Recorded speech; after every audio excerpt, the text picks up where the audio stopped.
When someone doesn't clap for me, I've done better than I did yesterday. You are your biggest fan. What are some key challenges that you see are common across the board? Lack of direction. Confusion is one of the biggest challenges people face. And then COVID struck. I said, how can we help the dental community? We built an online webinar or whatever you want to call it every night. We kept the dental community together. And I did not stop. I made a coffee, I sat on the sofa, and I completely collapsed, like into tears. I broke down. You believe in growth and education. What's the difference? I can give you my knowledge, you can take it. I can't give you my wisdom. You have to try and gain it. How many people make time for their brain growth? And in a rapidly changing world, that is your gym. The studying, the learning, and applying it. There's many people who are not at the stage yet where they've discovered who they want to be. No. I mean, what are your words of advice to them? Do what really drives your interest. A lot of people say, find your passion or find your purpose.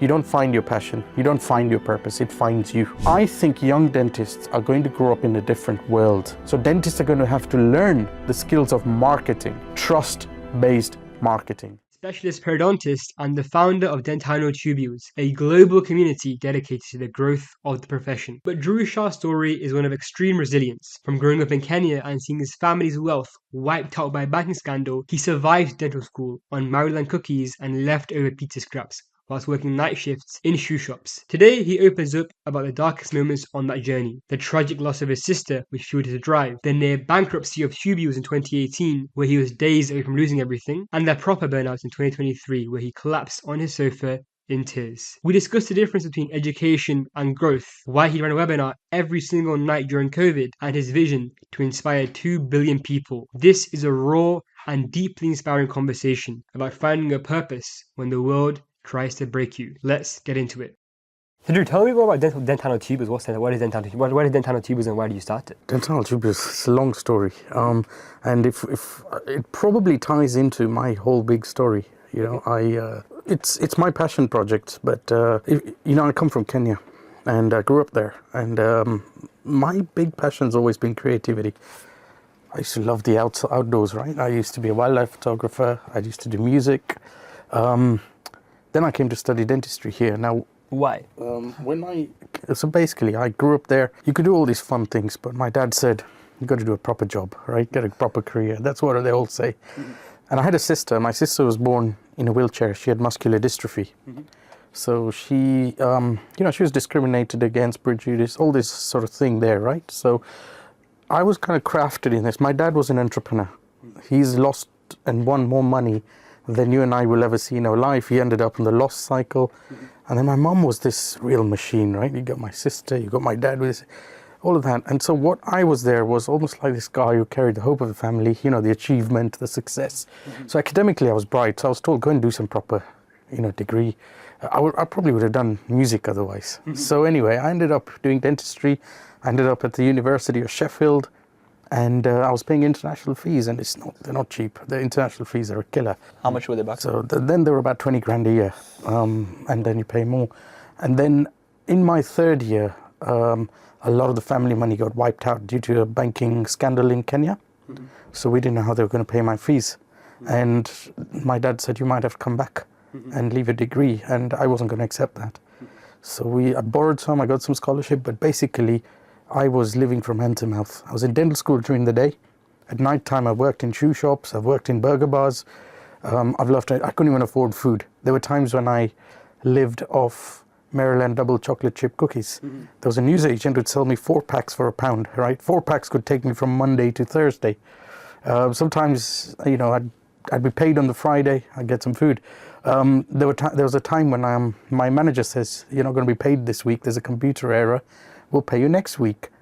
I was like, how do I survive? I have £5 in my pocket. Pizza Hut used to do those buffets. I don't know if you remember that. Yeah. I went to a Pizza Hut on a Friday, paid the £5, stuck the pizzas in my ducky bag and took them home, right? So you had to keep thinking out of the box, and I did all sorts of things, and sometimes it was painful. Like you've been at dental school all day, then you take the tram to Meadow Hall, and I worked in a shoe shop, and when you work in a shoe shop, you're on your feet all day long, right? And you finish at 11, you take the tram back, 12 o'clock, I go to Sheffield's, the hilliest city in the UK, I think. You have to trudge home. You get home, you still have assignments to do. My feet are killing me, I'm knackered, and you work through. And you've not eaten well. Anyway, I did all that and I graduated. What kept you going through that time? Like, It was partially the drive that I've got to get through this. You don't step back and challenge, and partially the fact that my drive carried on driving my sister. Watching me push through hardships gave her the encouragement and inspiration to push through as well. So it was a bit of both, and the thing that I've got to make my parents proud. So it kept me going. But when I graduated, I said nobody should ever go through this. So my big vision is education to the world. Everybody has the right to education. Education is not a privilege, it's a right. The thing is, I graduated with a big debt. And then they wouldn't let me work in the UK. You see, you talk about FDs. At that time, it was called VT. And they wouldn't let me have that unless I paid the government something like 84 grand at that time. I said, hold on, I've just borrowed money, I've just graduated, I've got debt, and you're asking me, couldn't do that. So again, you've got to think out of the box, and you think, hold on, like now, there was a shortage of NHS dentists at that time, big queues of patients, especially in the remote areas. So I thought, let's go and speak to the Welsh Dean. Someone said, look, he's doing something. So I told him, I said, you've got a problem of dentists, I've got a problem of a job here, something to be done. So we were the first group who got Welsh Parliament approval to do VT in Wales. So this guy calls up and goes, so we've got it approved. I said, brilliant. He goes, but there are some rules. I said, what are the rules? Go on then. Number one, you have to do DF for 2 years. I said, even better, I got a job for 2 years. You think I'm going to complain? And then he said, number two, you have to show evidence of postgraduate education exams. I said, that's fine. I'll do the revision. You pay for my exams. And so they paid for it. Okay. So I did the MJDF. I ended up in a place called Welshpool, which is middle of Wales. 2 high streets, population of maybe 10, 20,000, but big practice, 8 surgeries, lab. We served the villages around. We were seeing 60, 70 patients a day, and serving each clinician.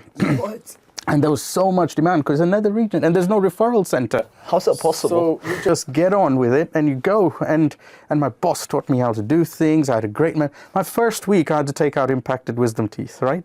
So I keep telling all the young dentists, stop clodding around the cities. Bugger off to those nether regions.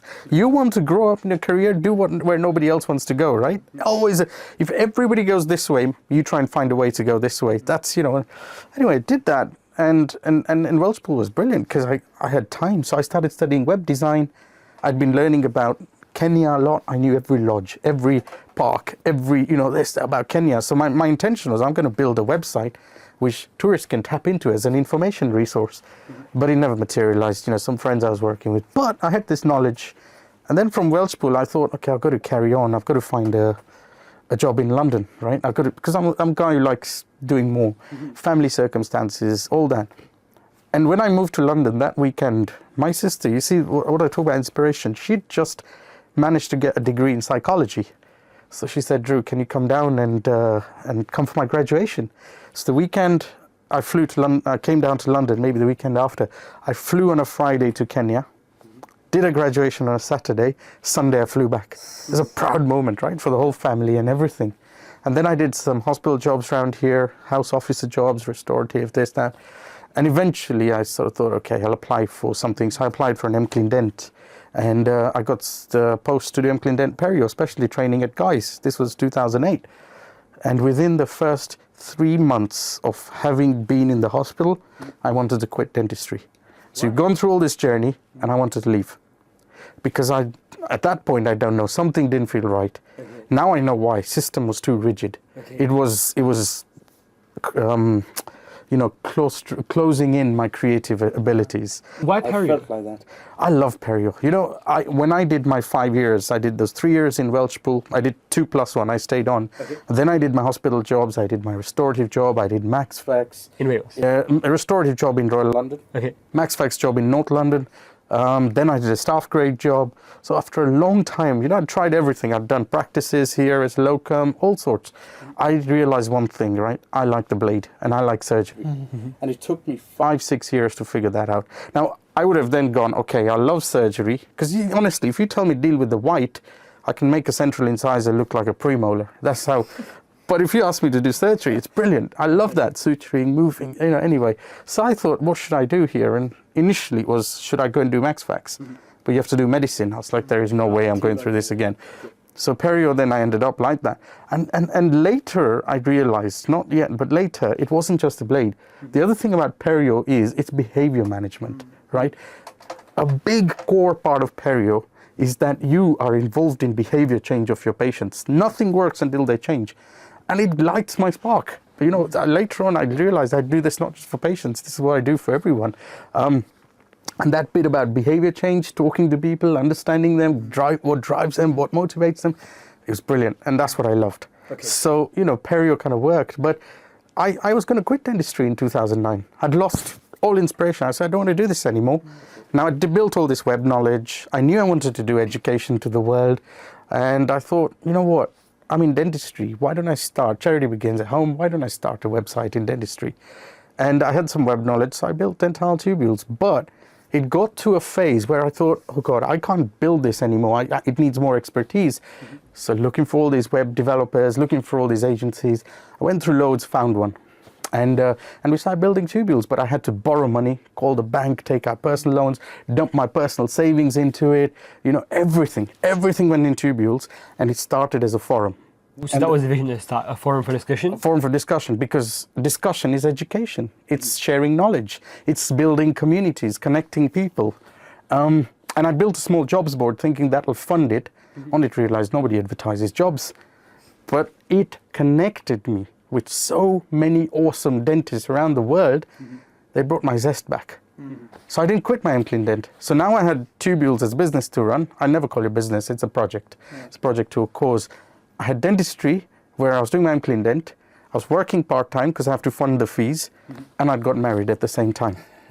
So I was basically sleeping 2 hours a night and working like crazy, right? Because either you're doing dentistry, dental work, Clean Dent, tubules, and as a startup tubules, there's so much going on. Someone will go, Dhru, you haven't got this. Okay, let's implement it. Web team goes, we can, it's going to cost you this much. You say, shit, I've got to find some work now. Right, I've got to do work. Now if I'm going into work, I don't have time. When am I going to do my assignments? I'll do them at night. And you kind of go with that journey. That whole that whole journey that you mentioned now, it seems like, okay, there's this, then this, then this, non-stop, okay, boom, boom, let's do this. And that whole, and even the way that you're talking about it as well, it seems like you've got so much energy about it. Yeah. Has it always been the case where you were just, you know, that ambition and execution was there at fast pace? Or was there ever a time where you really, you know, either burnt out or something else? The burnout comes later. I've always had this energy at that point, you know, in my younger years. Even when I was in school, in education, achievement, I've got to get good grades, I've got to do music. I was a Kenyan National Junior Chess Champion. I've always been brought up to do as much as possible. Yeah, under 14 Kenyan Chess Champion.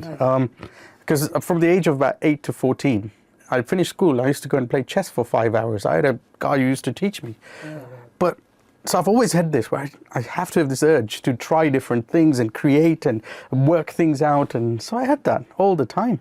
And I suppose this was born out of that. I've never kind of, but the thing that really happened is tubules just brought the zest back, but it took my life away. My sister said, this is the journey. You see, that's part of it. She said, oh, I've graduated as a lawyer now. She'd done a second degree through this journey. I said, I can't come see you anymore because I'm handling so much. I haven't got any resource. I haven't got time. So anyway, carried on building tubules, but it evolves. Someone comes back and says, Dhru, you've got this forum. It's brilliant. What about doing some articles? Will you write one? Yeah, great. We opened this articles section. Someone then said, Dhru, I think you should do some webinars. And, you know, that sort of things that happens. I graduated as a specialist 2012. Tubules are still growing. But the big challenge then I faced is I can't keep funding this. It's got to become sustainable. And because everyone was saying, let's do webinars, and we had done some filming, because I thought we might be able to stick some lectures, videos in there. And I'd actually been doing and playing around with the live streaming at that point as well. This was before all this Facebook Live and Zoom and everything was there. And I thought, right, let's build a new website. Let's build one as a subscription model, because it brings some revenue in as a project, but it allows us to do more, to help more people, to develop more opportunities for people. So the forum's running, we built this site, we built a budget in place. I said, okay, while that's building, I'll do my dental work, everything else. Once the website's built, I'll think about content software, then we'll load content, we'll build and film more content, you know, that sort. And at that time, everyone in dentistry was going, this online stuff will never take off, right? Nobody said it. Someone even said to me, We don't need 2 websites in dentistry because there was some other forum somewhere, right? Anyway, we built it. But the thing is, again, they built it, but tech build is so unpredictable that we had to make adjustments, fixtures, uncertainties. The bill came out 4 or 5 times higher than I thought. I think it was, or 2, 3 times. I can't remember the top. All I remember is when that invoice came through and I was sitting in my little Renault Clio in a car park waiting for my wife at one point. I looked at it and I broke into a cold sweat. I thought, where am I going to find this money? Anyway, I pulled out some of my tech savings, paid for it, had to work crazy hard to recover that money. But Tubules was slowly taking off. The big challenge then was people weren't consuming content as much at that time. And it's, how do we now do this? So someone said, why don't you build study clubs across the UK? We can all come together. Because one fellow told me, he said, I have a study club, but I have so much trouble getting speakers. You've got a bank of speakers. Why can't I just press play and watch them? So I said, oh, that's not a bad idea, because then if more people do that, they understand what content's there and it builds. So we build these study clubs across the country. This community starts building, right? The first 10 people who agreed to say, yes, Dhru, we'll support you in building study clubs, I met them at the Malmaison in Birmingham. I couldn't even afford to pay them lunch. So I gave them chips, right? I mean, right now, someone nutritionist might kill me, but I gave them chips. And we built this. So the study clubs were building. On the back of that, the subscriptions were building. And it was momentum, in that. Yeah. I think on this part, I think it's very interesting because that approach that you did was all action. Like you were building, and as you were building, you were adjusting and you were adding things on top. Bootstrapping, as you call it, right? Yeah. Bootstrapping. But also the thing that I feel like, and you mentioned it as well slightly, was that everyone else in dentistry was thinking, okay, what if, or that's not going to work, never. But you actually took the action and went out there and built something. Yeah. Even if you failed a few times, or there was like some setbacks and that sort of thing, you did it and you adjusted afterwards. I think there's a big lesson in there, don't you think? Sometimes there is, and there's both a pro and con lessons in that. And one of the lessons is just go and do it. If I was passionate, the thing that was growing, this had captured my interest, right? I wasn't just going. Something here was lighting my spark. It was, maybe later I realized, but it's lighting my spark. And I wanted more people. And when I used to watch dental professionals get fired up by what I do, it made me do more. Because I was like, if I can change one person's life, somebody who hated dentistry to liking dentistry, some person who hated dentistry was going to go through divorce, and suddenly his family comes back together, right? And he years later, he messaged me out of the blue and said, Dhru, because of you, my family's later, I spent time with my son. I thought this is more than just education. This is more than just CPD. This is a powerful human cause underneath here, right? And I was still doing perio, by the way, this time. I had a job in Belfast. So I used to fly to Belfast. I work 2 days, I fly back. Next morning I'd work in Hillingdon Hospital. I'd then drive home at lunchtime, pack all the kit, live streaming kit, because we had these big computers I'd built with my cousin, which would plug cameras. I'd take them to London. Henry Schein at that time were giving us their facility. I'd connect all the wires. Our speaker would come at night. We'd beam this thing. And we were beaming live to all the study clubs. And we were one of the first people where a live stream went to, 250, 300 dentists at one go. And it was groundbreaking. No one in dentistry took me seriously, and they still don't, but it was groundbreaking. And it's phenomenal to see this, right? But it consumes you mentally, physically, emotionally, exhausts you. And I'm to a level where I couldn't spend time with my family. In 2014, my sister and I used to have a lot of conversations. And especially when I'm coming back from Belfast, I'm sat there waiting for my flight, and she'd be dropping me WhatsApp.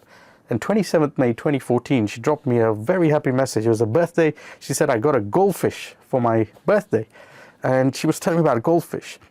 2 weeks later, on the 9th of May, I was flying back, and she said, Dhru, my goldfish passed away. And she was very sad. And normally, when that comes, it's a sad message, but this, the gut said something isn't right. And my last message to her was, it's okay, stand up. Because she couldn't walk, and I said, stand up. And the day after, my dad said she's been admitted to hospital, and 10th of May, we lost her. So 8th May, I got a message, 10th of May, we lost her. And that was it. The rock in my life just disappeared, and I still, it's quite a emotionally heavy moment. But I flew home, we did the funeral. Wednesday, I flew back 5 days, and by Thursday, I was back at work because I had no choice, but I had to get back at work because that's the way it was. And I was pushing that hard. And it reached a point where I couldn't do any more. I'd run out of resources, I'd run out of energy, I'd run out of cash, you know. So I then found some guy I said, look, I'm going to need some help here. And he was a... So until this point, you had no team? What was the team? This was just me. But I think also it's easy to, well, it's not easy to say, but it's more like, I mean, you're putting it in that way where, you know, this massive event happened essentially, and that must have taken a big hit on you as well. I mean, in that time, what was your reflection? Like, how did you, you know, introspect and really change what happened in those few days to allow you to then bounce back, even though you're rocket? I didn't have time. I'll be honest, I didn't have time. I've never mourned it till today. I was so in it. I just carried on. And I kind of just built the resilience and the strength to say, this is sad, I've been hurt, but life carries on, let's get on with it, kind of thing. What about now, as someone who's still very busy today, do you now incorporate periods of time to reflect and recoup and take stock, or are you still very driven moving forwards? I'm driven differently, and part of that story happens is that when this guy came in to help me, he looked and said, Dhru, you're doing the job of 36 people on a part-time basis while doing dentistry, you're mad. So we got these investors in, right, and we got shareholders and a small investment. That's when I got a small team on board, 2 or 3 people. Mm-hmm. But what happens is you get a lot of money, you think you can conquer the world now. Because the study clubs were taking off, CPD was taking off. I said, let's double down. So we did all that. We launched in India. We launched a Tubules conference. The community was building, all of this, right? But now that consumes resource to a point where, we ended up in difficulty. So January 2018, my son was born. Monday he was born, Wednesday I was back at work, right? And we were pushing hard as a team. We were really driving this. August 2018, early August, we reached a point where basically we had a few days of cash left. The whole thing that I'd worked for 20 years pretty much was going to collapse. It was going to go. And I was going to lose it. And that's a scary moment. And I remember flying to Kenya because my son and wife had gone there. January was born, I think April they'd gone there. When I went to Kenya, my family are looking at me and they're going, you're not yourself. And I said, yeah, I'm just tired. But the thoughts are flowing in my mind. How the hell am I going to survive? What am I going to do to rescue this? How am I going to lift this up again?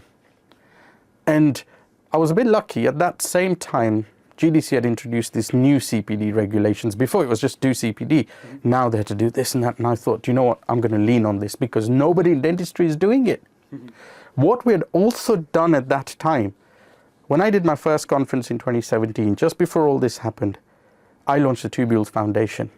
The Tubules Foundation is to build schools for underprivileged children around the world. Give people an opportunity where they don't. Really crystallize that vision I had 15 years before that of education to the world. And I had foolishly said, I'm going to commit 3% of all Tubules revenue, not profit, revenue, into the foundation. So you can imagine all that strain, and now it's about to collapse. And I'm thinking, how am I going to survive this? When we found that CPD change, nobody in dentistry was trying to help the profession. So I wrote a book. I did a whole video series, still sits on YouTube. The book sits on Amazon about how to build a PDP, something simple. I did talks all over the country. I think we covered 5,500 miles in 12 months, just everywhere. Fly here, drive here, do that. I'd do a clinic in the morning. One morning I did that, drove all the way to Newcastle, did a talk in the evening, drove back at night, came home at 4, next morning at 7, I was back in practice. And this energy helped me rescue Tubules like to another level. We managed to survive, we managed to grow, we managed to build a following. And then COVID struck. And all this time, COVID struck. My wife was in hospital. She's a doctor. So we barely saw her. My son was 2 years old. I had all this tubule stuff. And again, it goes back to purpose. I said, how can we help the dental community? Everyone didn't know what the hell was going on, right? Everyone didn't know our practices are shut. How are we going to survive this? What are we going to? We built an online webinar or whatever you want to call it every night. For 6 months, we were running something every night. So in the morning, I'd be like, let's do this topic. I'd get some people.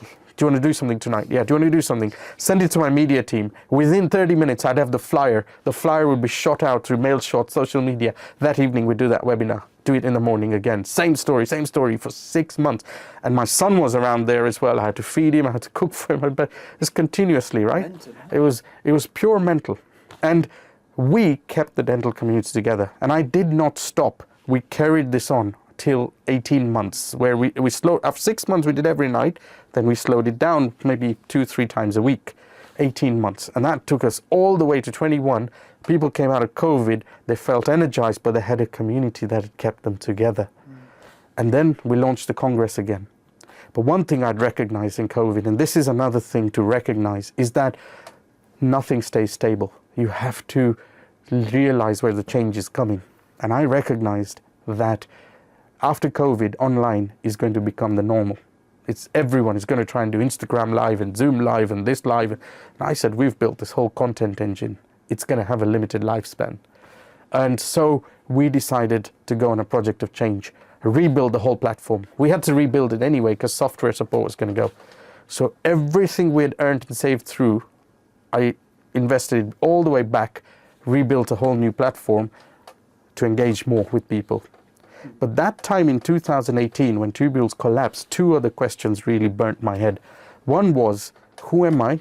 And the other one was, we have this really good product. Some people call it cheap, and some say, Dhru, you're too expensive. It was £14 a month at that time. You're too expensive.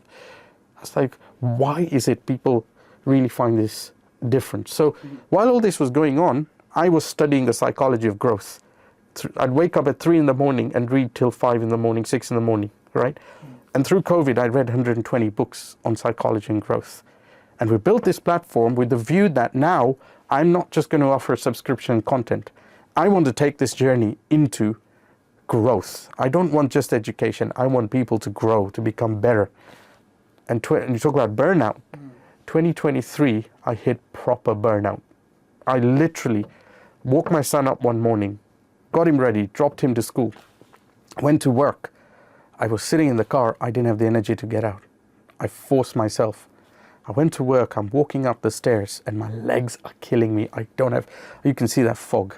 Had a coffee, garnered the energy, went through the whole day seeing patients, no problem. Went back, picked my son at the end of the day, got him home, got him sort of, into bed after dinner and everything. I made a coffee, I sat on the sofa and I completely collapsed, like into tears. I broke down and I still to this day don't know why I broke down. But that burnout, and I said, Dhru, you can't go on like this. What was that breaking point, do you think?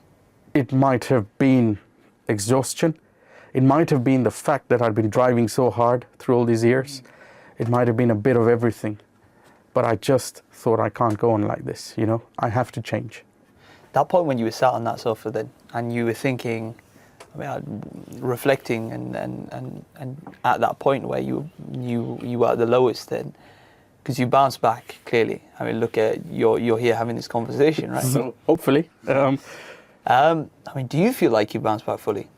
I'm still bouncing back, I think. Because one thing I realized that time, and you asked this question earlier, do I take time?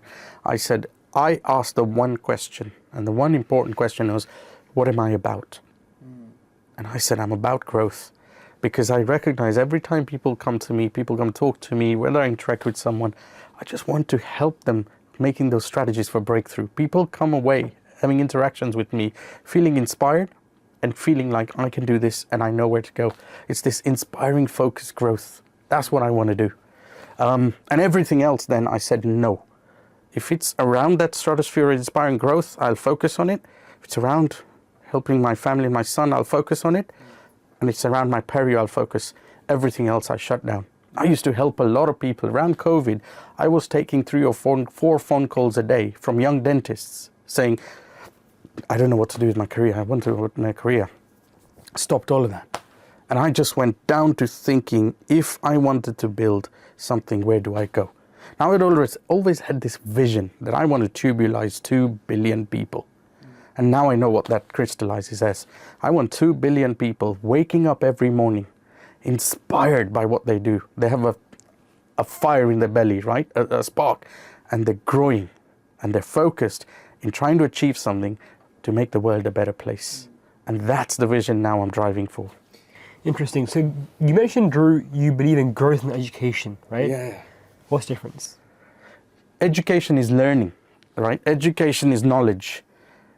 Growth is actually not just knowledge. Growth is actually getting yourself better on the back of that knowledge. It's about saying that who I was yesterday, who I am today is better than who I was yesterday. Who I'm going to be tomorrow is better than who I am today.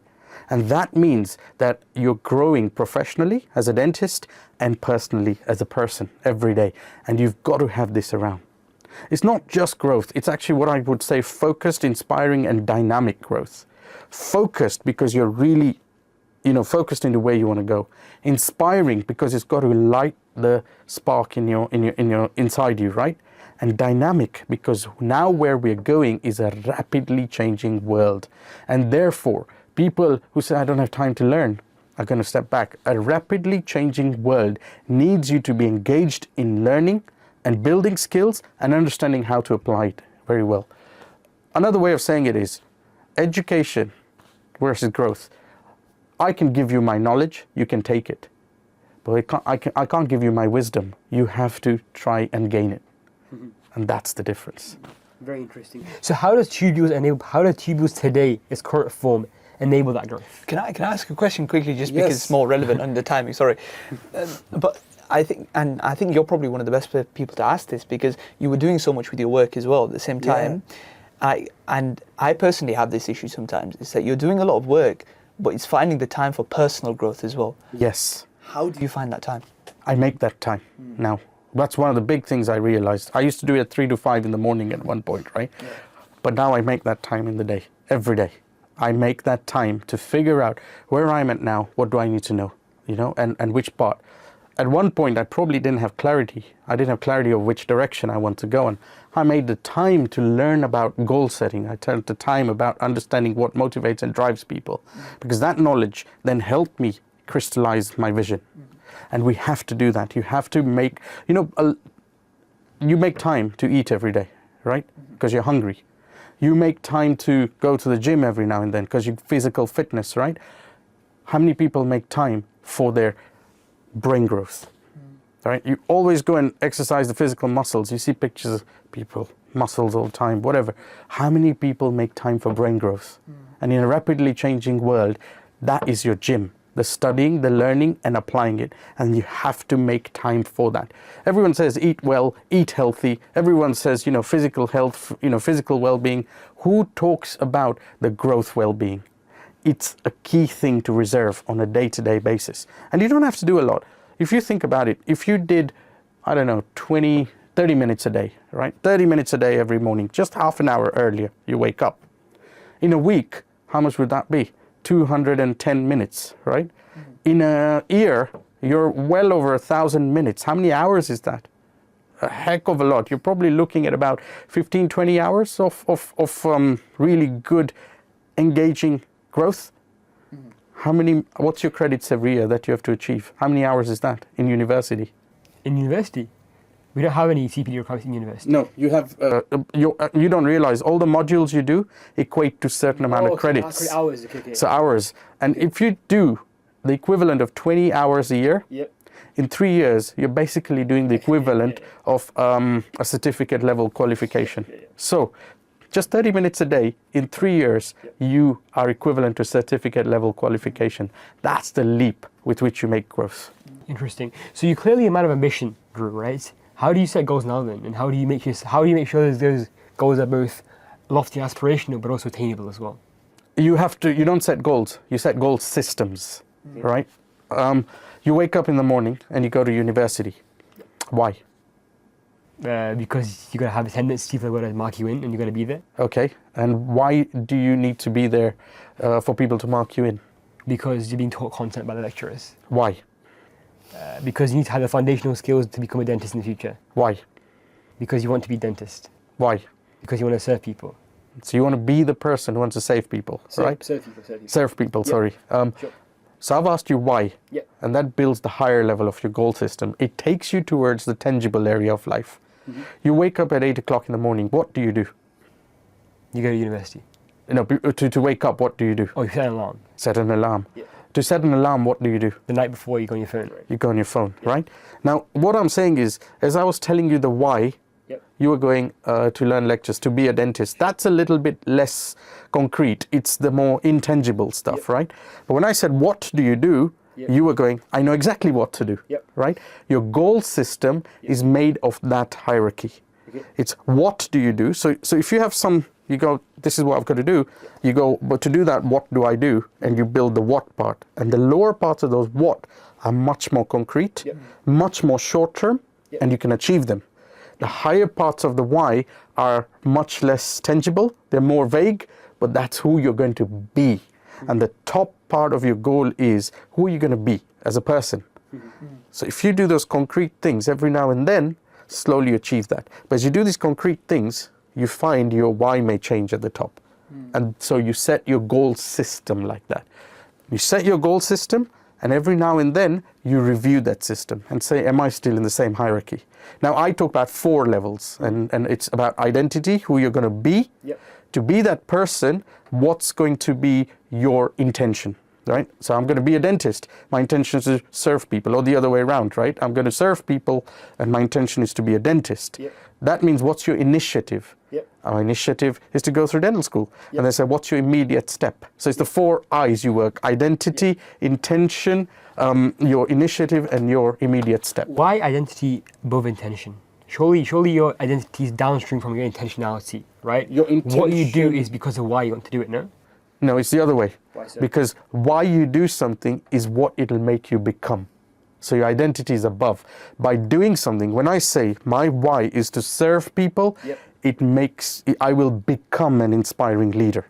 So by doing what your intention is, it makes who you are. But you're becoming an inspiring leader to do the impact, right? To achieve the intention. So that's subservient of the intention, no? It's the other way around. So what you're saying, okay, so I want to be an intentional, an inspiring leader. What am I going to do to achieve that? The what is always the below, right? I agree. And so I say, I'm going to do that by this intention, right? So you could play around with both, either way. But generally what you find is that most people will say identity comes on the top. If you read Jonah Berger's Invisible Influence, for example, identity is always at the top of it. If you look at Maslow's triangle, self-actualization is at the top, because it says you are now in line with who you want to be, right? So B always ends up at the top. That's why we're human beings, not human doings. So that's where it comes from. Have you heard of Aristotle's explanation, 4 explanations, right? No. In that he has the concept of teleology, which is the final function, the final reason for things, right? And in that, essentially, he says that the reason that we do things is because of the why. So if you ask someone, who are you, right? At the end of it, it becomes, why are you, right? Because you are who you are because of why you want to, because of a reason, an intentionality, right? And that's what I was saying, because potentially, could you not say that the person you want to become is in order to fulfill your final function, your goal, right? It's possible, yeah. Yeah, it's possible. So you can look at it that way as well. I look at it the other way, but you can probably look at it both ways in that way. So it's a good thought to think about. Sounds good. Interesting. And for again, we're having these conversations about, drive and mission and who you want to become, an identity. But I think at the same time, there's many people who are not at the stage yet where they've discovered who they want to be. No. I mean, what are your words of advice to them? Do what really drives your interest. It's Benjamin Bloom who said it in 1963, I think it was, something like that. He says, you don't find your passion. A lot of people say, find your passion or find your purpose. You don't find your passion. You don't find your purpose. It finds you. What you find is the things that capture your interest, that really, make you feel like, I want to do this. Things that resonate with you. And really go in and try it, right? So if tubules captured my interest, I did it. And when I did it, I thought, this is fun. I want to do more of it. And as you did more of it, it became a passion. And as it became a passion, I did more. I saw the impact it created that gave me the purpose. Now, most people don't know what even interests them, right? And this is it. So try a few things. At a younger age, the aim is try as much as you can. This is probably why I was the person I was. I was trying a lot of things. And then you end up at this stage where you realize, actually, I'm enjoying this, I'm doing this. You start recognizing your own strengths and what you're good at. You start recognizing the things you can improve, and you then go that way. Now, this is the exact thing to do in dentistry, right? I used to do this thing in practice where I'd have this day list of 60 people, right? I would, at the end of the day, take that day list and then I would highlight what was a good experience, what was a neutral experience, what was a bad experience, green, orange, red.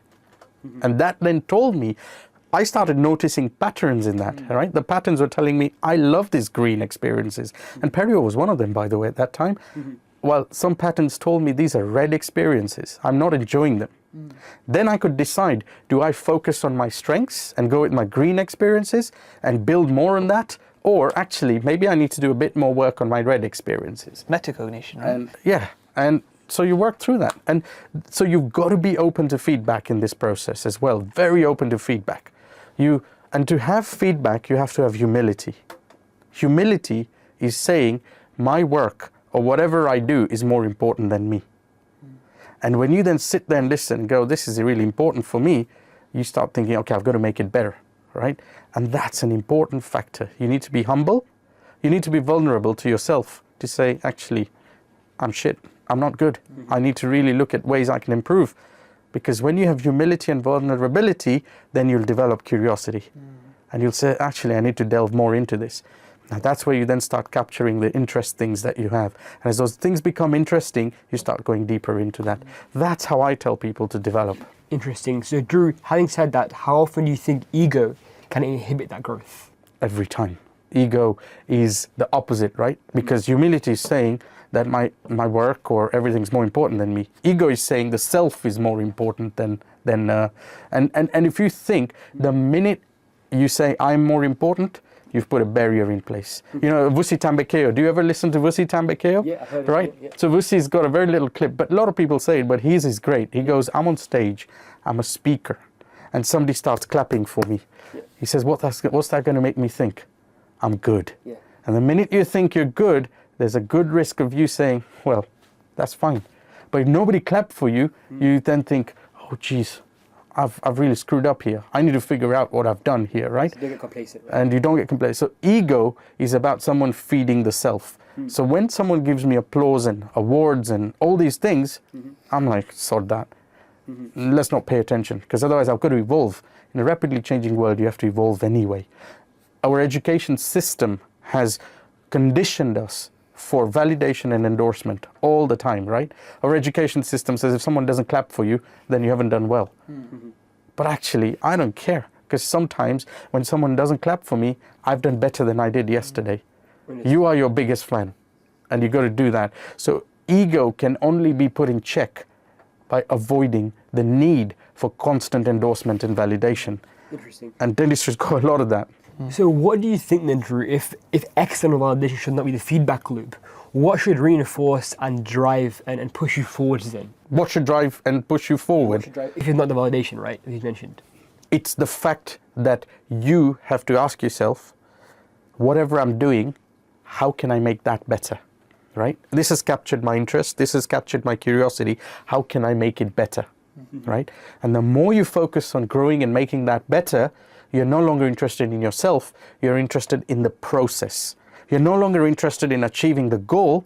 You're saying, I'm going to make this better and see what comes. There's a phrase I use called possibilize, right?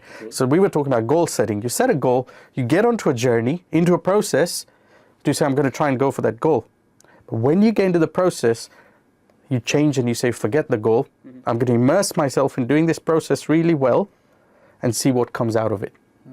And I'm going to be not talking about myself, how can I make this better? And the more you do that, the more things possibilize, the more serendipitous outcomes happen from that. That's what you want to work with. And if you're going to apply this to dentistry, I tell people, every procedure you do, be fully immersed in that procedure and do every step to your best ability. Don't worry about the outcome yet.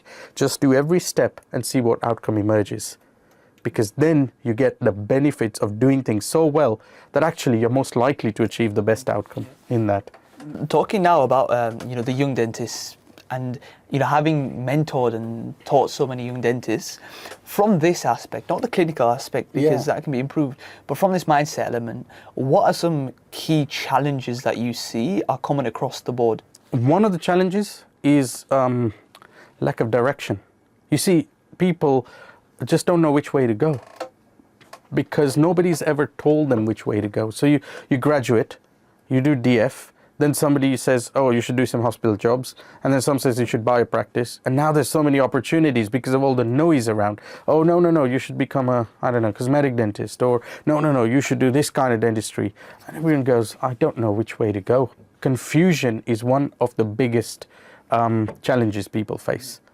Within the UK, there is a system called the NHS, and I'm quite happy to put it there that this system is constrained, right? And a lot of dentists go in the system, they can't do a lot of things, and then they suddenly feel frustrated. And they're like, what do I do here now? And so it's about, again, going to, okay, what do you enjoy? It goes back to that, what drives your curiosity? If that curiosity really made things fun, what would your ideal day look like? Right? What kind of dentistry would, make it fun and exciting for you, right? And for me, it's perio, right? I mean, just there. It's nothing sexy. I can't put pictures on Instagram where someone's gums have shrunk, right? But it's exciting. I said, yeah, okay. How do you do more of that then? How do you find ways? I'll give you an example. When I was doing my MaxFax SHO job, and we were there all the time, I found out that there's a consultant who does extra lists on Sundays, Sunday morning. I said, can I come and watch? He said, yeah. So instead of turning up at 9, I turned up at 7. I consented and got all the patients ready. So when he came at 7:30, he said, should we go and consent patients? I said, don't worry, all done. So he said, okay, come in and watch. I went every Sunday. He used to do it. I went in. A few Sundays later, he said, put some gloves on, assist me. And a few Sundays later, he said, Dhru, try it. And it reached a point where he was so confident in my abilities, he said, take a job, please. Now, that's what you've got to do. I enjoyed surgery. I found a way to make it happen. And that's the approach you've got to take. We are now in a world where there's too much noise, right? Too much unnecessary noise on social media, for example. And people think that's what I should be doing. Oh, that person's doing that, what I should be doing. Do what makes you happy. Do what lights you up. Do what sparks you up. Because if it really lights your fire, you'll do more of it. If you're doing it because someone else is doing it, chances are you're not true to yourself, and then you lose the way. And a big thing there is actually what you mentioned, proactivity, right? Yes. It's going above and beyond because you're passionate about something and because you want to carve your way in your direction. A lot of guests that we've had on have mentioned how there's no curriculum after dental school, right? It's after you leave it, you're on your own. So it's combining that vision and proactivity, right? It's about proactivity. It's about combining proactivity, but also it's about the people around you. Build a good network of people around you who are not interested in themselves, but they're interested in helping each other get better. Right? I had a group of tubulites at that point, and I connected with dentists around the world whose sole purpose was, how can we come together to make dentistry better? That was it. And even now, I'm around people where we discuss dentistry. We don't discuss each other, and we discuss dentistry. How can we make our procedures better? Because it then pushes you further. Be very careful about the people you surround yourself with. As humans, we were brought up to thrive, survive, live in small tribes, right, initially. But now we have access to this big thing called social media. We have never been conditioned as humans to be programmed to be around a tribe of 1 million people or whatever it is, right? I don't know how many people you follow, tens of thousands of people. We've never been conditioned with that.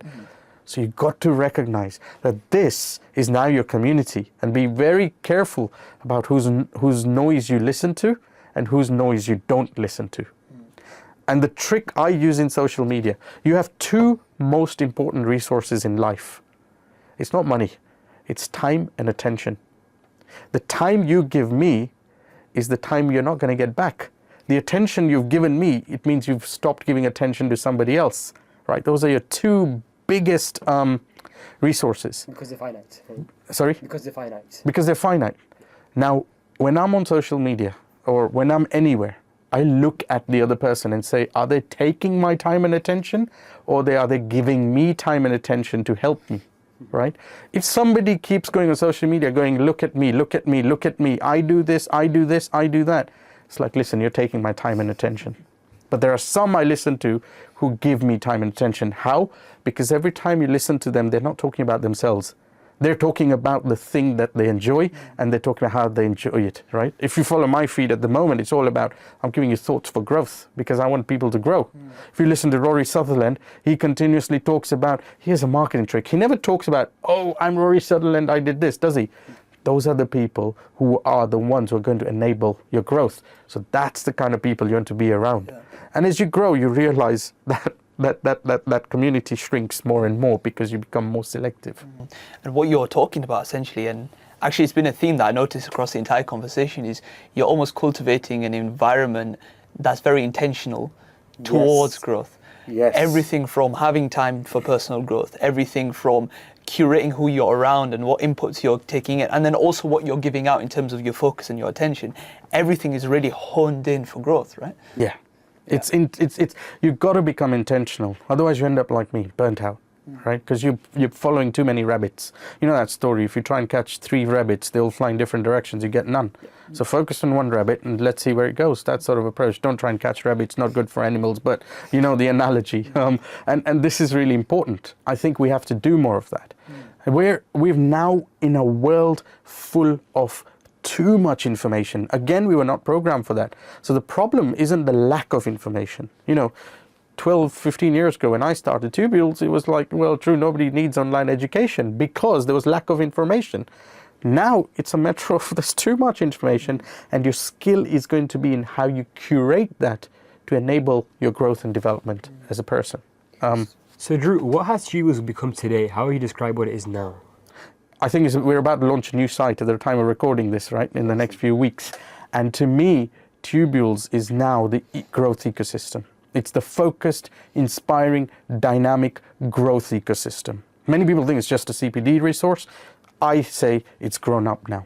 And it's that ecosystem where you can grow to who you want to be. And that's what we want to try and help people achieve. We have to move this conversation in dentistry away from CPD to growth. CPD happens as a side effect of growth, but we've got to really focus on how can we grow. Because if we grow, our teams grow. If our teams grow, then the people around us grow. If all of us grow, we deliver better patient experience. And ultimately, dentistry is about the patient. And it means we can give the best to the public out there who then value us for what we do. So talk to me a bit more about how you view your patients, Dhru. I understand you have a very long-term perspective, as you do with, of course, Tubules as well, when it comes to treatment planning and seeing these patients.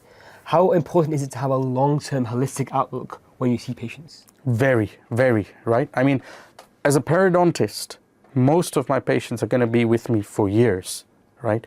Most of them come to me saying, I want to save my teeth. By the way, there's a little trick here. Some patients come to you and say, I want to keep all my teeth. Some patients say, I don't want to lose all my teeth. They mean the same thing, but the language is different, right? One says, I want to keep. One says, I want to don't want to lose them. One's going away from pain, one's going towards pleasure. Side topic. But a lot of patients come to me to say that I want to try and preserve my teeth, right? Now that means we have to play a long game here. And I sometimes get patients who say, look, I can't afford implants, what can I do? And Perio's been built on long game. Complete long game, and that means from day one it's about building that trust with the patient. They have to trust me and I have to trust them that we're going to do things that are in our combined interests, and that's how we work. So anything you do in dentistry has to be the long game, right? If you do cosmetic dentistry, I don't know, take the example of composite bonding. Is that composite bonding going to last the patient forever? No. Composite fails, composite wears, composite tires. What are you going to do? What's next step? Next step. And our job, as Frank Spear said, is not to speed up the loss of teeth, because any dentistry is going to now start the process of tooth loss, and it's how we slow it down. And therefore, we have to make sure that every decision we make is built on that. You get one set of teeth. Patients are coming to you because they trust you to say, you're going to help me continue my function. So the long-term game is, how can I help you continuing this function till as late in your life as possible? And that means treatment planning has to be built in phases. Don't just jump into big treatment plans. Do the small things first. Gain your patient's trust. Understand your patients. See what drives them. See what motivates them. Then do the next stage of treatment. See how they cope. Then do the next stage. You're building that trust, you're building that rapport, you're building the treatment accordingly, etc. That is why you get these treatment plans where it says stabilization phase first, and then you say the next phase, and then the rehabilitation stage. There's a reason for that. So don't just look at someone and go, whoa, this is great to do. I'm going to go for everything here now. And this is also very useful. Some patients don't know what they're expecting. So say, well, let's try a couple of fillings and see how you get on. And then they go, I like you, Afif, yeah, let's do some more. And then you've suddenly done all these fillings and go, you know that crown you were talking about, let's do some more. And then you think, okay, I like that. You were talking about, doing lots more crowns and rehabilitating my mouth and improving. Yeah, let's do that now. And they suddenly take that on. I have patients who for years said, I don't want surgery. No, please, I don't want surgery. And then one day they wake up and say, Dhru, you know that surgery you were talking about, can we get on with it now? Because they trust you. Trust is very important. Charles Feldman said this. He said trust is when someone makes something very important to them vulnerable to your actions. Something very important. So a patient walks to you, they're a human being who are making something very important to them, their teeth, their smile, their problems, and putting it in your hands and making it vulnerable to your actions. If you did that, you'd want if you did something vulnerable to you and put it something important to you and made it vulnerable to someone's action, you want them to do something that's in your interest, right? That's what you got to do with patients. And that can best happen as long term, because you've got to build that trust. Trust doesn't happen overnight. If you I talk from marriage viewpoint. I didn't see my wife the first day and said, I think we should get married and have a kid and whatever, right? We said, let's go for a coffee. Let's figure out, if we're actually people who like each other, who understand each other. And slowly it built up. Dentistry and relationships are the same. So take your time. Okay, so Dhru, having said that, you oftentimes see, you in your position, see loads of young dentists, right? Yeah. What are the main gaps in knowledge they have coming out of dental school, and what main things need to be done to address those gaps? Communication, massive gap, right? Massive. And people underestimate what communication means. Communication isn't what you say. I'm going to go on a course so they tell me what to say. Communication is how you say it, in what context you say it, and in which way you develop that. And that's massive. And the best, in fact, I'm reading a book now by Chris Voss called Never Split the Difference. Really good book, right? So there are various communication things. I think that's a big skill to do. And Kevin Rose, a friend of mine, he taught me some things in communication which nobody has, which just helped my patients take up treatment. I didn't even have to convert them, if that's the right word. Could you give us some examples? He said, don't focus on objections and conversions. He said, just listen to the patient, right? Just listen. And then he taught me the techniques like mirroring and techniques like how you tone your voice to your late night DJ voice. Those are techniques. But what he taught me is think about why you're doing them. And so it's taught me focus completely on your patient, active listening. Don't listen to respond. Listen to understand. Listen to understand. Something else he taught me was truisms, right? So, you talk about Fahim? Yes. Would you like to come in? Yes. Take a seat? Yes. You found us okay? Yes. Would you write me a blank check? Yes. All right, but The yes ladder. the yes letter. But again, that is a powerful tool. Used the wrong way can be used the wrong way, and you get the wrong yeses. And again, Chris Voss talks about that as what is it? Right? The power of no. He talks about power of no. So that's another one. So yes and no, powerful tool there to apply. So there are various things like that. Where do you use language like and the word but and the word if? There's ways in presuppositions that you can apply.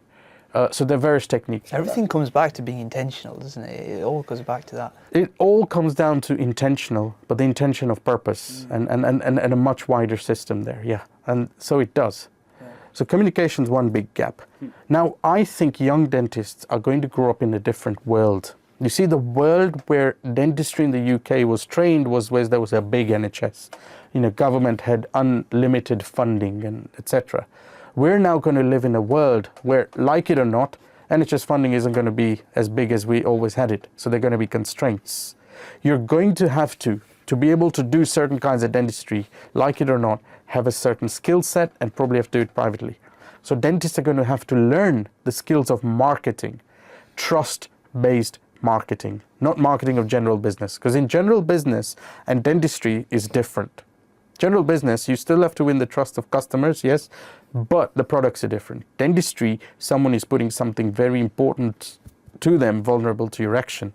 So trust-based marketing, and nobody teaches you that. The side of business skills is so important, because I see business as a project to a cause, right? Business is not a project to a profit. Profit sustains that cause. They're going to have to learn those skills.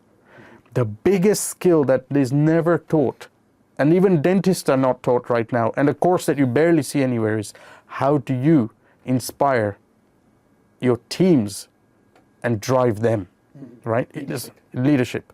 Leadership is a big skill that people are going to have to learn. Cause-driven leadership, not just leadership. All of these factors are not coming in. From a clinical side, I think, again, dental schools are limited in teaching the technologies of dentistry, whether it comes to, I don't know, scanning or the rapidly growing differences in digital technology. They may introduce you to it, but I think they're going to become mainstream in that area. And having an understanding, at least, you may not be doing it, but understanding it is so important. We saw a printer out here earlier, and I said, that's a dental printer, right? Bring some dental students, say, do you understand this? And most of them go, what is that? Is that an oven kind of thing, right? This is the understanding people need to know. The other thing that you don't get, and this is perhaps the most powerful skill to learn as a student, is critical thinking. Because, like I said earlier, you're going to be exposed to a heck of a lot, not just in dental school, but outside of dental school. The challenge isn't just the assimilation of knowledge. The challenge is critically analyzing and curating that knowledge to understand, is it right or wrong? And so a big skill, you know, they teach you how to read papers. That's a skill that's underestimated. And that's a skill you can then develop everywhere. And I normally tell people, critical assessment's the middle, right? One extreme of that is you're gullible. You take everything in. And the other extreme of that is you're cynical. Everything's bullshit, basically. You've got to be in the middle, critically assessing things really well. And if you can do that, that's a powerful skill. And I think some of those are non-clinical skills, but they empower somebody to become better dental professionals. Very, very interesting. And if you were to rank those, Dhru, what would you say is the number one most important thing? Sorry, what was it? If you were to rank those, what would you say is the most important? Communication. The ability to communicate and understand another human being is one of the most powerful abilities, because if you think communication will feed into patient care, communication will feed into leadership, right? Communication will feed into understanding what to communicate, which then feeds into your critical thinking. So understanding the skill of communication is going to become, in fact, we should change that name. Let's not call it communication. Understanding the skill of human interaction is probably the biggest skill that anyone will face and get, yeah. On leadership, what's the difference between leadership and management? The manager makes sure that the ladder is standing up okay against the wall. The leader is ensuring that the ladder is against the right wall. And that's the difference. Managers, by their very nature, manage systems.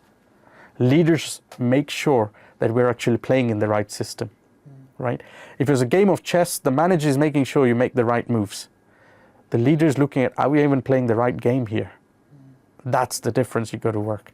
And leadership is a key ability, because as we grow and a lot of stuff, AI comes in, this, that, people are going to look for authentic, purpose-driven causes and businesses. People want that as humans, and we're going to see more power of that. It's a skill that we need. And how do you, for example, for yourself, as someone who's very vision-led, who has this big vision, how do you use leadership as almost like a conduit to inspire people to do that? How do you get people to take on the purpose through leadership? You know Simon Sinek's example of Martin Luther King, who said, I have a dream. Yep. And when he said, I have a dream, there's all these tens of thousands of people in this, lined up on the streets listening to him. They didn't have the same dream as Malcolm X, but they had the same vision as Malcolm X. They had their dream which aligned to that vision. Purpose-driven leader kind of thing. My vision is, I want dentistry to be elevated in dentistry where people love what they do every single day. But each single individual has to go, yeah, I also want to love what I do every day, because then our dreams align. And the leader's job is to create that kind of vision that aligns with everyone's vision and inspires them, sparks them up, lights them up. In a dental practice, a dentist's vision should be, how do we want our patients to have the best quality experience, for example. Everyone team goes, yes, we want that as well. So the reception team think, yeah, best quality experience means I have to speak to these patients in a different way. I don't need to talk to them like, yeah, sit down, you have an appointment. You have a conversation. How was your day? How was your journey here? Your appointment's at 10:30. Do have a seat. Would you like a coffee? Different, right? Approach. That's a good skill to learn. In fact, I was talking to a friend of mine. He's a manager of a 900-room hotel, right? And he manages this. And in hospitality, you get the kind of skills of customer service we never see in dentistry. And I've had the opportunity to experience that for the last 3 or 4 years, and you'll know the hotel I talk about because you've been there. But in experiencing that, I have seen, wow, some of the lessons we could learn from this and take into dentistry are so powerful. So one of the things is broaden your, what do you call it? Broaden your field. Don't just look at dentistry and people in dentistry. You know, we talk about network and everything. Look at people who are doing things outside of dentistry and say, how are they doing it? What are they doing? And you can pick things up from there as well. Almost as a almost as a full circle moment then to the start of the podcast. So everyone's watching and there's so many gems that have been discussed in this conversation. How do people now take this education and turn it into growth? What would you say as like a plan for anyone watching this to implement this and action it in their lives? The one thing I'll tell people, if you want to turn to growth, then just sit down and say, what are the things that capture your interest? What are the green things on your list? Pick one of them and start learning more about it. Start understanding more about it. Run after the rabbit. Yeah, just find the rabbit and run after him. And think, how does this work? What does it do? Explore it. And if it ignites your curiosity more, you might have just found a spark somewhere. Go even more behind it. Find someone who may have done it, you know. Start learning the stories around it. And eventually, doing this again and again, it'll lead you to another path, and suddenly you'll find you're enjoying what you do. Understood. So having said all of that, Dhru, to ask you yourself, what does success mean to you now? Success, you know, when I tell you my journey, I grew up in this area where achievement was big. I had to achieve things. Success has changed. Before, at that point, it was all about achievement. You know, what's my awards? What's my this? To me now, success every day is waking up each morning knowing that I'm going to do today something that inspires me, something that's going to make me better. And when I do that thing, it's going to make the world that much better for the future generations to come. Success to me every day is thriving in that state where I'm just energized and doing what I love and doing it for a greater cause. And I suppose the best way I can tell you is, a lot of people ask me, Dhru, how are you? I say, I'm fine, I'm living the dream. And they say, aren't we all? They think I mean it sarcastically, and I have to say, no, I am living the dream. And it's not that I'm, financially, there are challenges there. It's not that I'm tired or not, but the dream is the fact that I am every day in this condition, this state, where I'm energized, I can endure what I do, I'm clear about my next step, and I feel like I'm making an impact, and I'm going to get better and better at that. And at some level, I call it the E state. There are 5 E's. That, to me, is big success. Awesome. Absolute pleasure, Dhru. Thank you very much. Thank you so much. It's Thank you. hopefully that's given